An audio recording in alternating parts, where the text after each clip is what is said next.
My name is Papaya Osika Ando. I'm in charge of business development.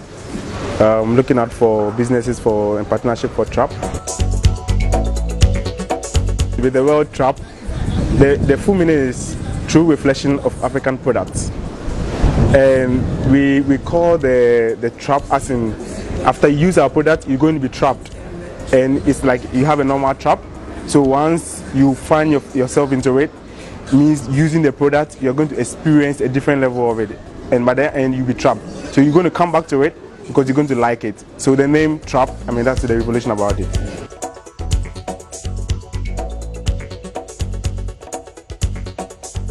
Actually, the whole concept started with trying to brand shoes. The old shoes that you really like, your shoe that you bought very expensive, but now you can't wear it anymore. But because the sole is worn out, or the leather is also torn, or for some reason the weather has caused it to peel out, the whole idea was for us to rebrand the shoe and bring it back to life. So resurrecting dead shoes. And after a while, we realized that people were asking, okay, so why don't you give me a new shoe? So I can add it to the old shoe, you got it resurrected. So then we have to move on to get new shoes. So we started building shoes, but we tried to use the handmade process where we tried to use less of the industrialized machines and to use the hand to weave around it. So we got some shoes out there and it became also exciting for people. Then the target was to get for the men, actually. Then the dispensation came for, okay, why don't I get it for my girl? Why don't I get it for my mom, for my sister and all that? So we tried to move to that dispensation to get the shoes for the females. So it was flat shoes initially for women and flat shoes, what they call the ring and bell shoe, the tassels for the men.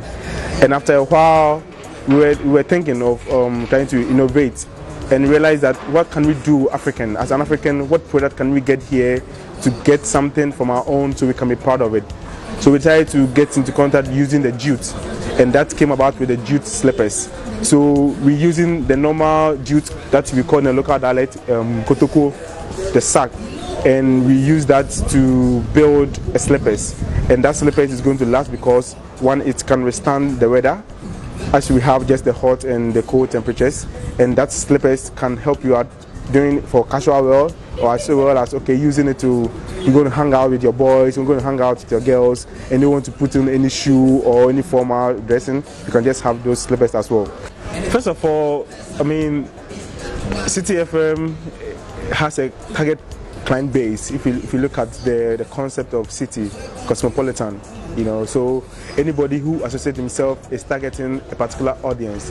And for us, it's great for us to have someone like Citi organizing this program and for us to be part of it. So it means that there's going to be an exposure for us as well, and we have a client base because we don't want the slippers also to be a normal day routine for anybody. And second of all, it's going to bring a lot of entrepreneurs who are into fashion business together.